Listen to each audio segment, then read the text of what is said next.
Kantor Kejari Kota Prabu Mulih ditutup sementara. Hal tersebut dilakukan karena beberapa pegawai Kejari terkonfirmasi positif COVID-19 usai dilakukan pemeriksaan antigen. Dari pantauan tim liputan PAL TV di lapangan, sejumlah warga yang tidak mengetahui adanya pemberitahuan ini masih mendatangi Kejari Prabu Mulih untuk mengurus tilang. Namun setelah mengetahui kalau Kejari Prabu Mulih ditutup, membuat warga yang datang harus membatalkan niatnya dan akan kembali lagi saat Kejari Prabu Mulih buka kembali pada tanggal 28 Juni. Sampai SMK ya, sidang kemarin. Datang sini tadi tutup, ada kita sebelumnya. Sudah ketemu sama uang jaksa atau kapan tuh? Apa kata mereka?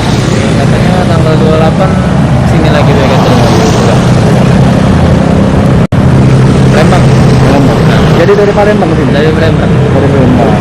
Jadi tanggal 28 lagi? Sini lagi? Iya, sini lagi. Jauh gitu ya? Ya.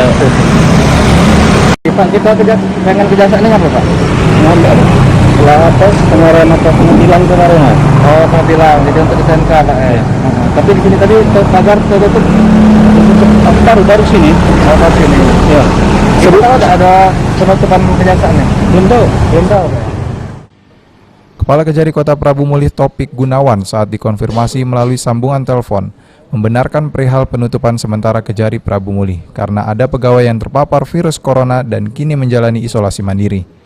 Hingga kini tidak diketahui pasti berapa jumlah pegawai yang terkonfirmasi positif COVID-19.